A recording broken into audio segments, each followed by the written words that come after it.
Well, it's my distinct honor and privilege this morning to introduce our keynote speaker to you. We're very excited to have Jeff Swartz with us. Jeff is the president and CEO of Timberland, a leading company in the footwear and apparel industry. After completing his BA in comparative literature from Brown and an MBA from Dartmouth, Jeff worked in virtually every function of his company starting in 1986. He became president and CEO of Timberland in 1998 and is the third generation of the Swartz family to lead the organization. Under his leadership, Timberland has grown from $156 million in 1989 to $1.4 billion in 2008. Equally impressive is the fact that along this journey, Timberland has truly believed in doing well by doing good. Besides a commitment to its shareholders, Timberland has a fierce commitment to its stewardship to the triple bottom line. The company was the first to introduce a nutrition label and a green index rating system to the apparel and footwear industry, providing consumers with greater transparency to the company's community footprint and its environmental impact. Timberland has also been active in promoting global human rights and community leadership.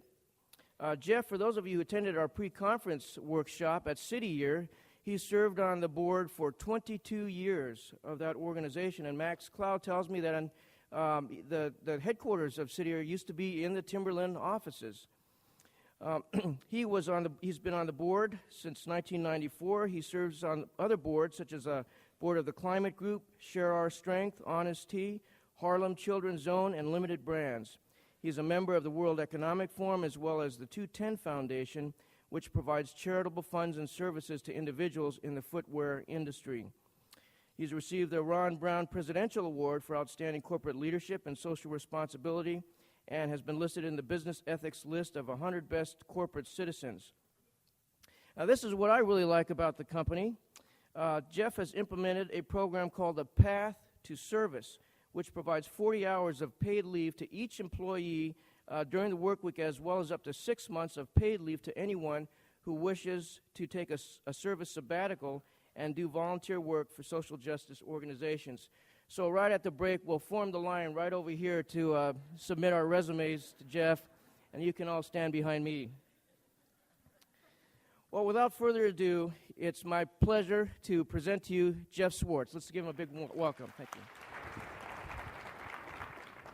Thank you very much for the very kind words. Most of all, thank you for the privilege of participation, to be in the presence of leaders who are committed to the notion of the beloved society on every different dimension. I want to say to you that the optic of people who come to the room, people who bring themselves to the question of leadership in times as challenging as this, is in itself fundamentally reassuring and profound. And so, not to quote Woody Allen, but showing up is not a trivial point. And in the context of how challenging these days are, I think it's in fact very much not a trivial point.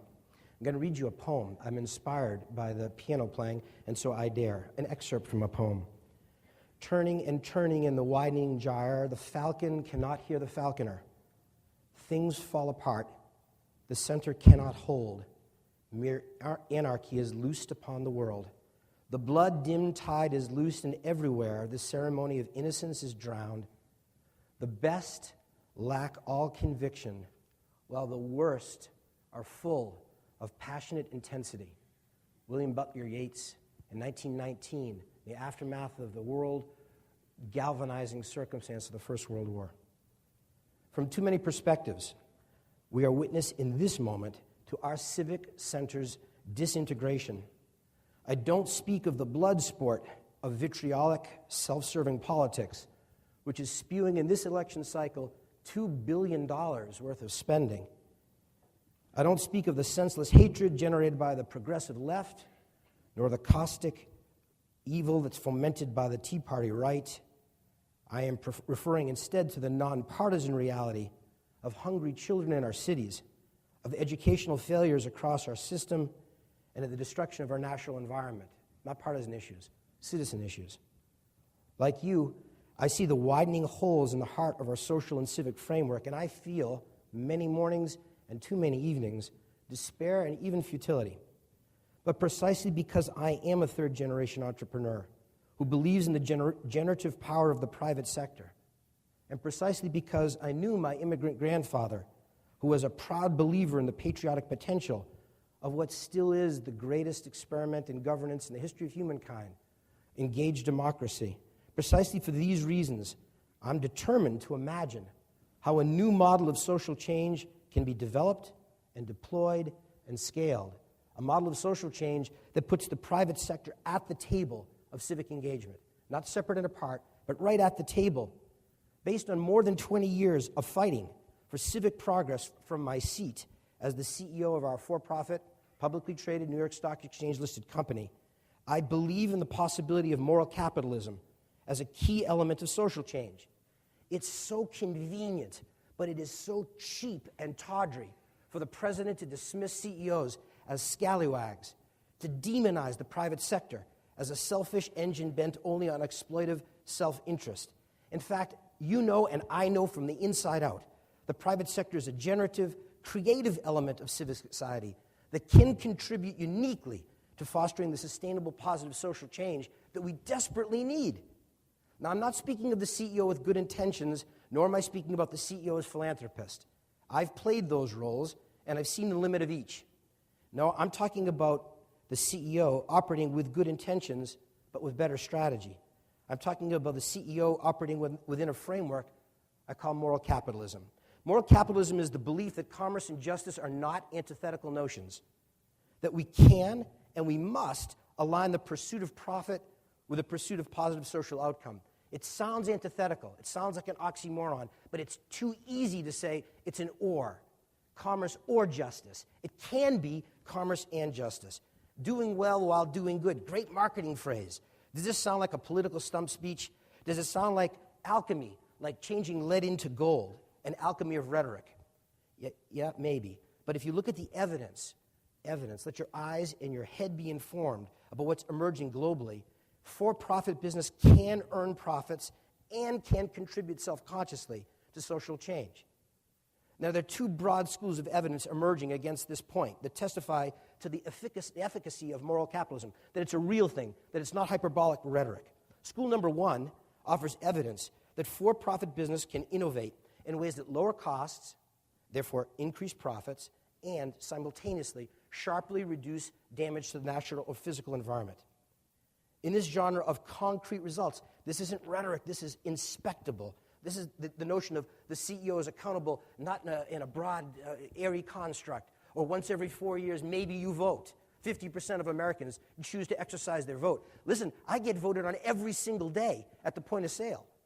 If the rhetoric's no good, you don't buy what we make. If you don't like what the products are, you tell us at the cash register every single day. And so when I say concrete results, I'm talking about not polling overnight. It's not what my approval rating is. It's what my revenues reflect. Because, of course, you wouldn't be consuming without consciousness. You wouldn't simply be buying stuff because I asked you to. You'd be buying as an informed consumer, as a thoughtful person who knows that your dollars are votes, powerful and accountable. The CEO doesn't necessarily want to be accountable. Believe me, do me a favor.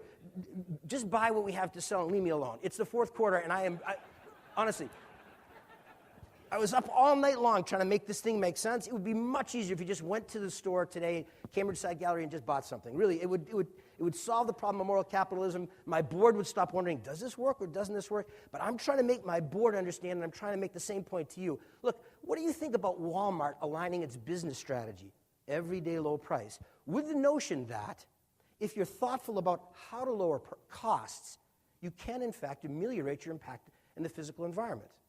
What do you mean by that? Well, you take these big old buildings where they sell all sorts of stuff, and there's lights in those buildings. And there's two kinds of lights. The lights that make electricity inefficiently, and the kind of light bulbs that make electricity efficiently. And one costs more than the other as an initial outlay. But why do you think the CEO of Walmart is changing the lights in all the Walmart buildings? Now, is it because he's a good person, or because he's a good business leader? See, there you just bought into the or. What if he was both?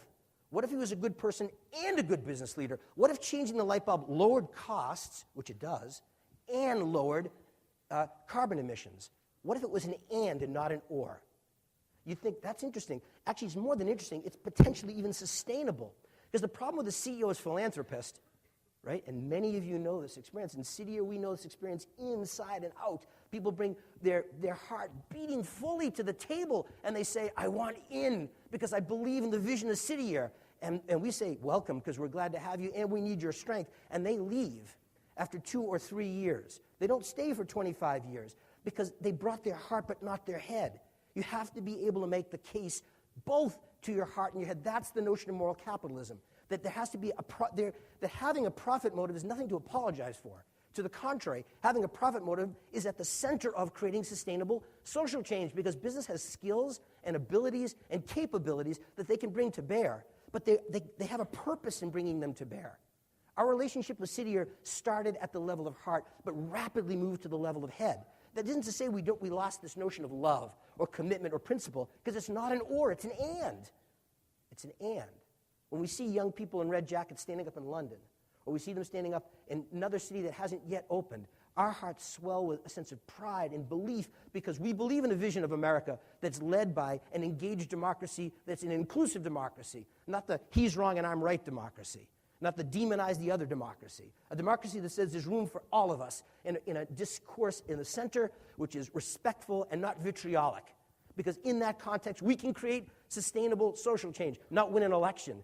Because it's not about winning elections, it's about educating our children, right? And so all that emotion every time we see a red jacket, but at the same time, the reason the city has grown and scaled is not simply because of heart, it's also because of head. Cydia runs their business like a business.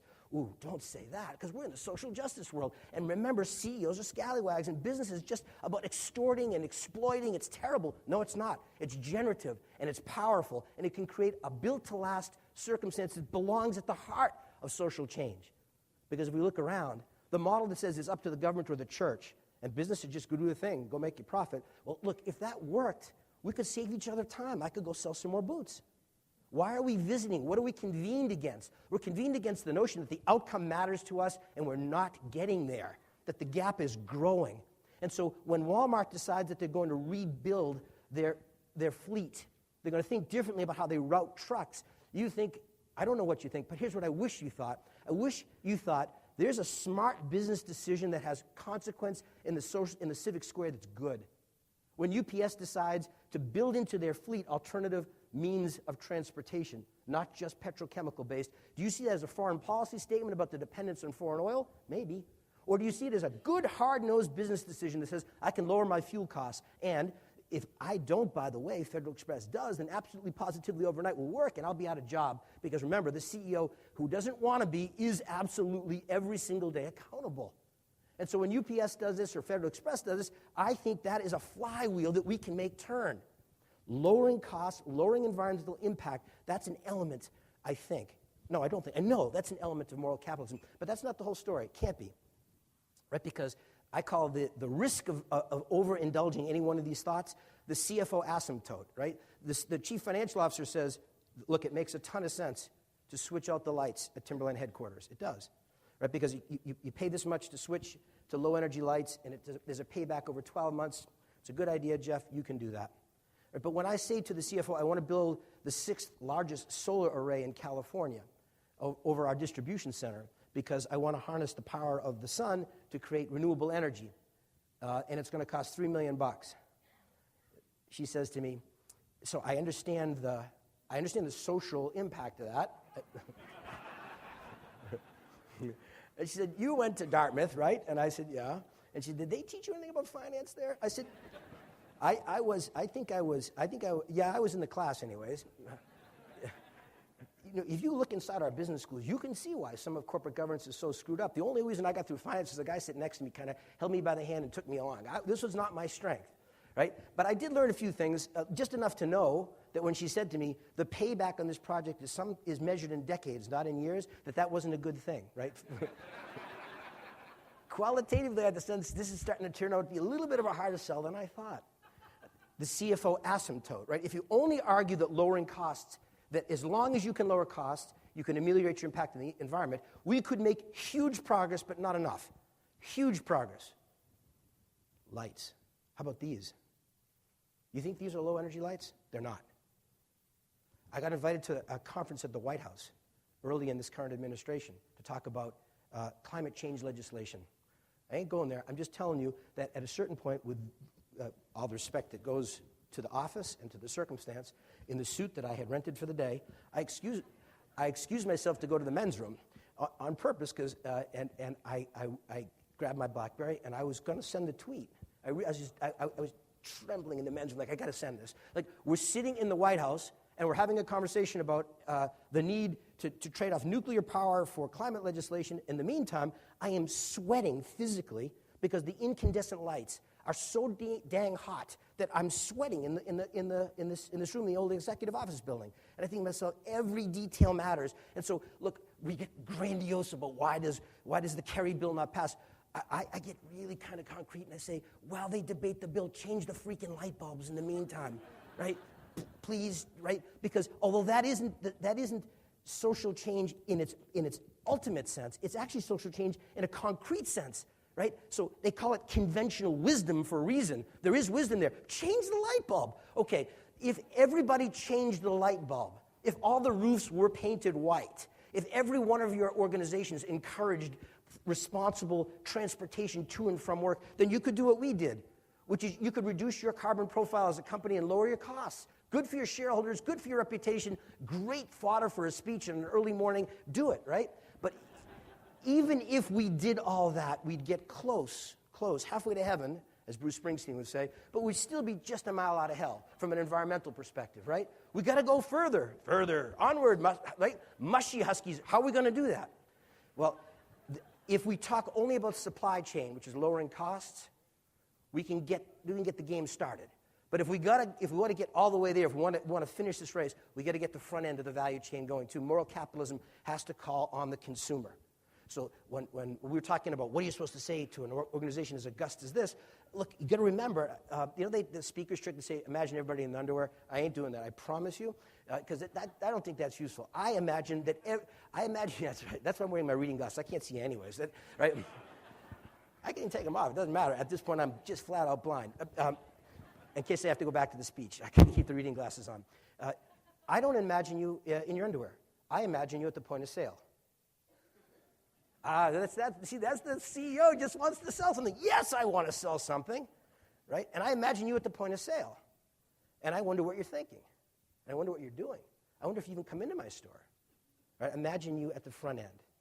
So does Howard Schultz at Starbucks. Howard Schultz is a very interesting fellow. What do you think about his decision to switch their entire product offering to fair trade standard coffee? Well, some people say, that's great, don't know what it means. In fact, most consumers don't know what fair trade does or doesn't mean, but fair trade's better than unfair trade, so work with me, okay?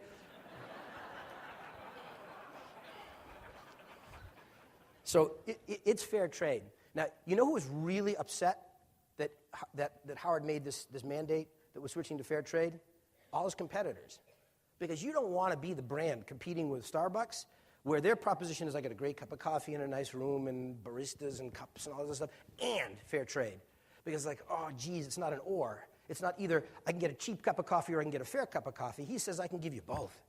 Uh-oh, a consumer proposition that calls on the consumer to do what they want to do, which is consume, but do it in a way that the consumer can feel good about them. So we have a competitor in our industry, a little company, but a great idea called Tom's. Have you heard of them? Oh, yeah, so imagine, how many are you actually consumers? How many wear Tom's shoes? So that's a very small number of people in a very big room. But when I ask you how many know about this idea, a lot of people know about this idea, and that's pretty cool, right? Because what's the premise of Tom's? I buy a pair of shoes for me, and as a consequence of buying a pair of shoes for me, somebody else gets one that didn't otherwise have access to it. And so I went to the store as a consumer. I went into the store as a size 9 guy with a bunion on my left foot, right, with a problem that I needed solved. And by the way, I got to go to a speech, so it would be nice if I had a pair of shoes that went with my belt, right? That's what I'm thinking. And I got about 30 seconds and no money. I ain't got no money, but I sure got a whole lot of love, so let's get going, right? And then you said to me, well, I took care of business. I also saved the world? Hey, thank you. That was a nice thing. Thank you for that. That gift with purchase makes me as the consumer walk away feeling a little bit better, right? And so that's the other half of moral capitalism. If the back half is look at costs as ways to lower impact on the environment, the front half conversation is engage the consumer in the notion of responsible consumerism.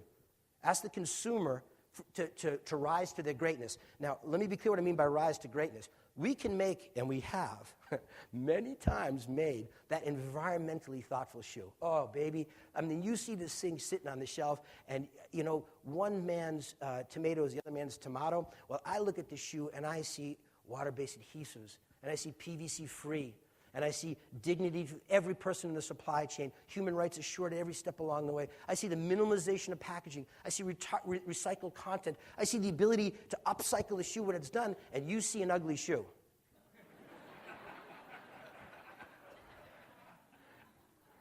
And you say, I know what you're talking about, but I ain't going to touch that sucker. I mean, that is ugly. Or you say, you're ugly too. And I think, whoa. I'm trying to save the world. And so, I give you a really pungent example. We don't know each other, but I had this guy, a friend of mine, his name is, it doesn't matter, he's a Hollywood actor. His name is Don Cheadle. He's a very famous actor and a very principled man. And so he's a Timberland consumer, and we were chatting, and we were chatting. He was going to be tourist in an unusual circumstance. He was going to a place called Darfur. And if you talk with Don and you pay attention to the public persona versus the private persona, this is a man who's on fire from the inside out about rape and genocide in Darfur. And so I said, hey, we're a consumer-facing brand. We can do something together, and we did.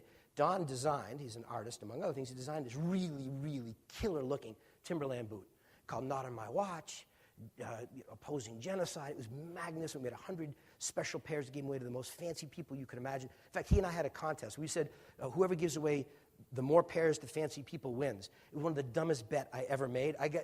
I gave one pair to Bruce Springsteen, actually my son did, and that was it. He gave the other 99 pairs away to all the celebrities he knows, and so he won the contest going away.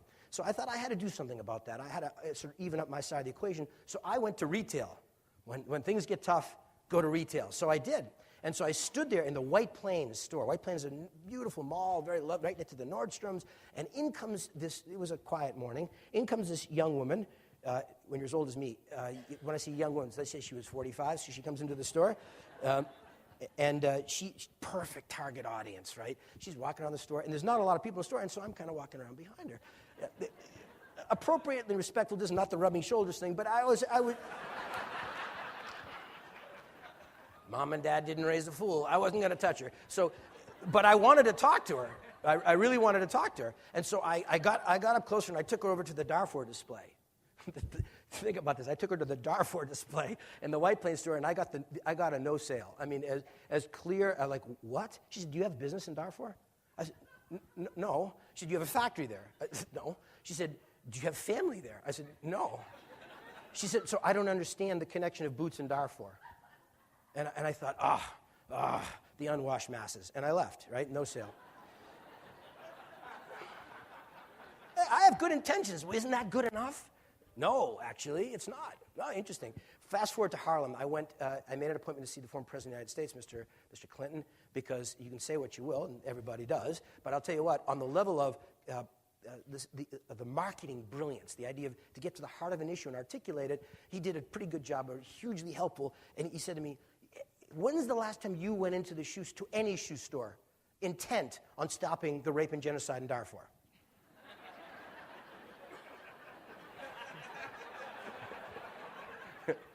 But Mr. President, it's a terrible circumstance. I said, I didn't ask you that question. He said, when's the last time you walked in and said, I don't want a wingtip, I want the rape and genocide to stop? Yes, sir. And what is the point? He said, the point is, you're a scallywag CEO. I said, wow, yeah. And he said, and play your role. I said, okay. He said, people don't understand the context and the conversation at the front end of consumer brands that say, we're good guys. They want to hear you use the language of the CEO. I want to sell more hiking boots. He said, have you looked recently at your product? I said, okay, yes. He said, what's the logo? I said, if it's a trick question, Mr. President, it's a tree. And he says, so environmental stewardship is very important to your brand, right? I said, yes, sir. He said, you've been doing it for 20 years. Yes, sir. He said, no consumer knows about it. The noise you're making about is Darfur. Instead of saying, why don't you connect the conversation directly to the business mission? It's a profound insight, profound insight. He said, your proposition should be, of course timberland cares about preserving the natural environment, because if the natural environment weren't preserved, then no one would go hiking and I couldn't make my outsized salary. He said, when you say that, he said, that is called public nudity. I said, yes, sir. He said, that means that's transparency. That's talking to people in terms that are authentic and transparent. Our logo's a tree. We make the greatest outdoor gear that you can use in the outdoors. And so, of course, reforestation matters to us. Of course, the physical environment matters to us. And people say, I get it. He just wants to sell me more boots. And so when you come into a timberland store and you buy the boot and we plant a tree, we made a commitment recently to take the 3 million trees we've planted so far and make it 8 million trees around the world. People say, I get it, and I value it, and I appreciate it, and I'll buy more. Oh, good. Because if you'll buy more, I'll generate profits at the front end.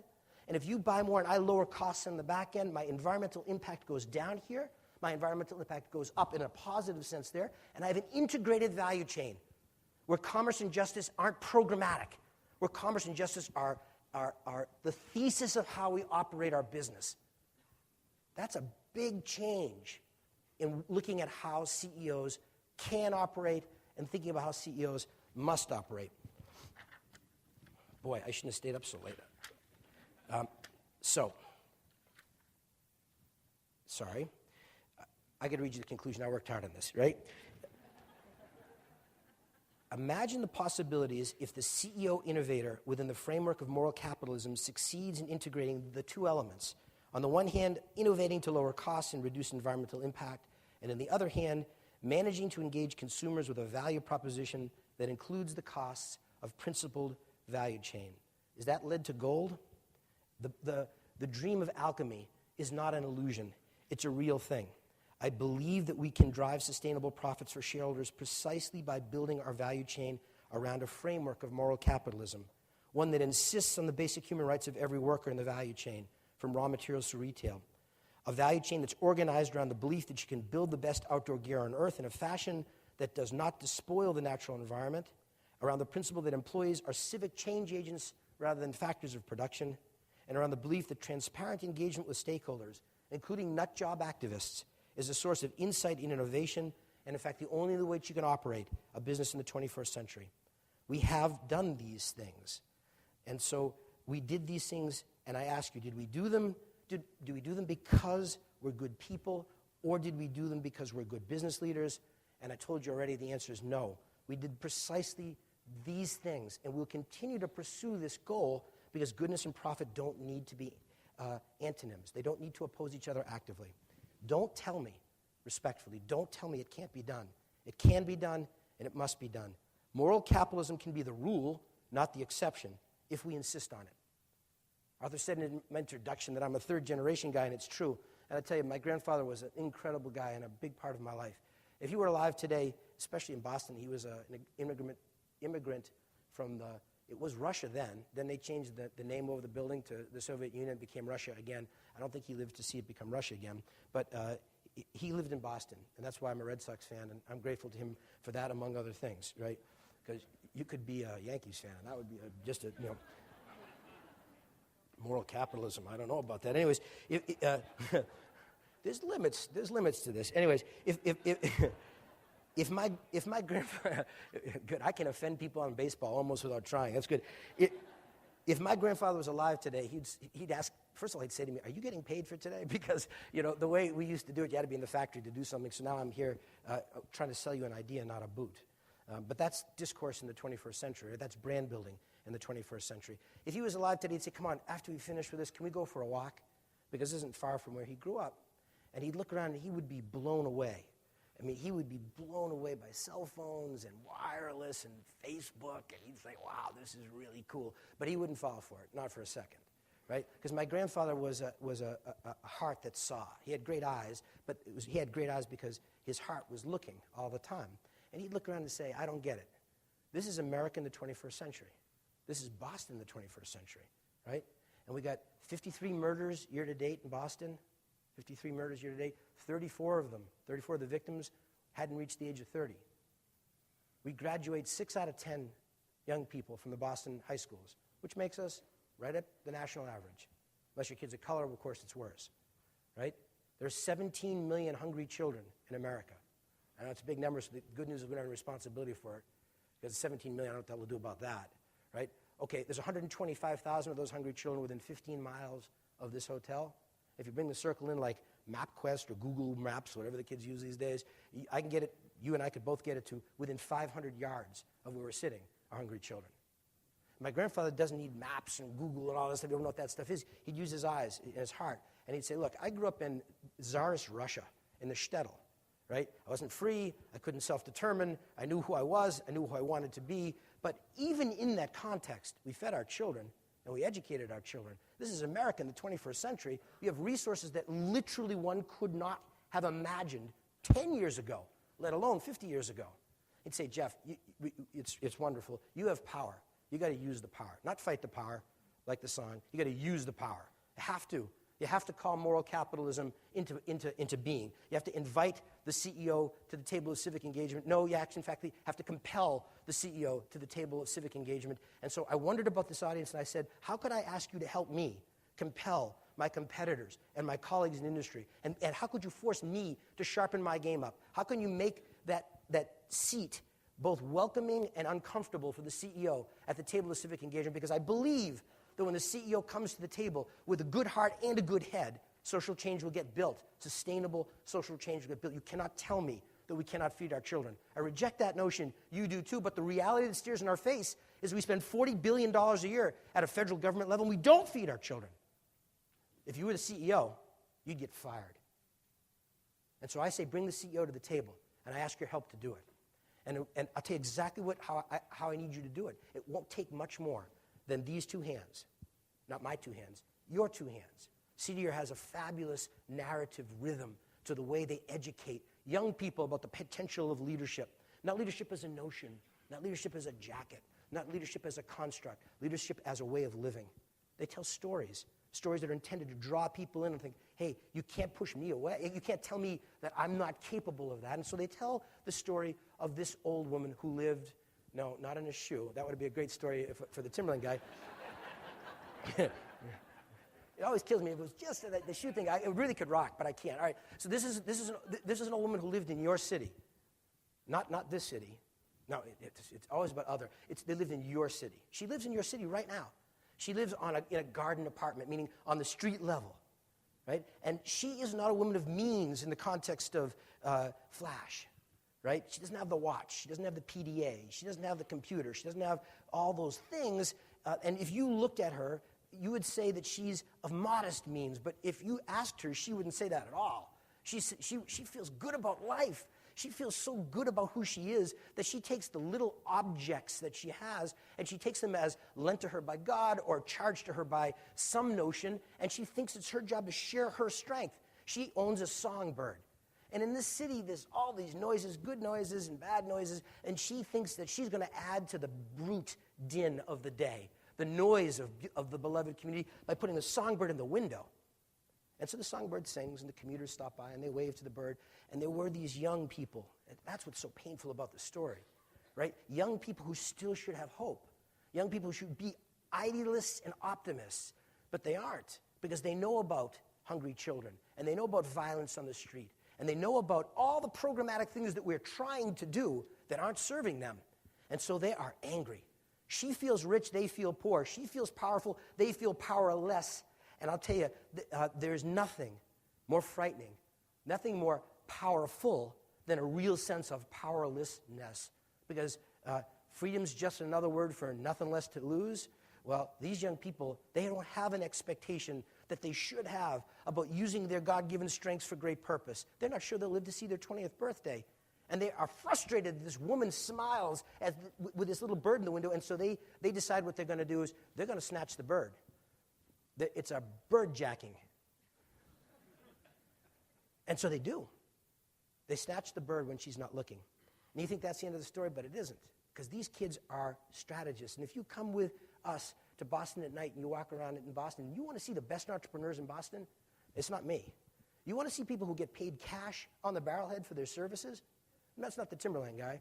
You want to see a person who has absolute knowledge of product and consumer? We can take you, City can take you for a walk on the streets of Boston at night and introduce you to some of the best entrepreneurs in the city of Boston. people with a strategic plan that doesn't require board approval, people who execute their business system all day long. Now, you'd say they're criminals. That's fine, but I'm just telling you that there's a real entrepreneur inside some of those criminal systems. I wonder what happened if we called that entrepreneur to the table and said, build social change with us. But these young people, they stole the bird and they executed their plan. They took the bird out of the cage and they put the bird in their hands. And they confronted the old woman. Here's the deal. They said they were going to say to her, old woman, is the bird alive or is the bird dead?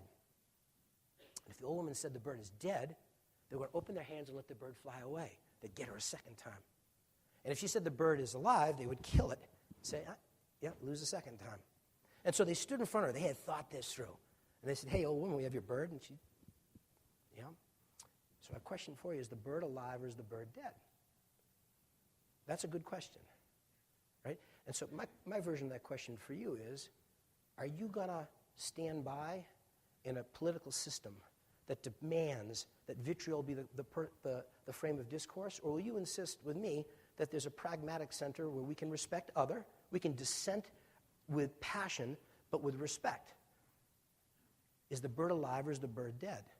Are we going to say that the model is profit or purpose, or are we going to insist that the model be profit and purpose?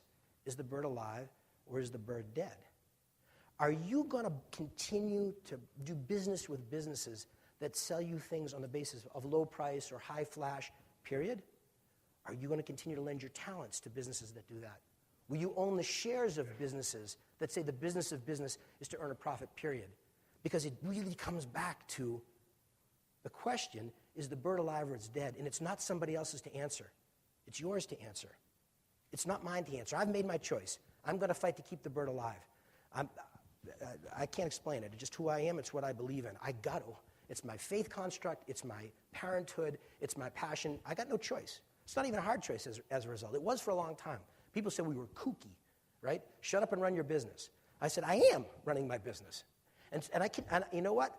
This is one of those things you'll never know you're right. You'll know you're wrong, but I get evidence that say, the evidence says not that we're wrong. The evidence says we could be right.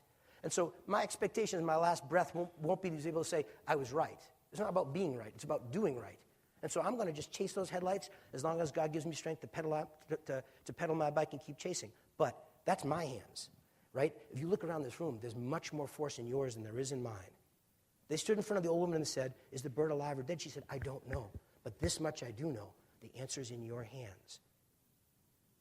You are citizens. You have a vote. You are consumers.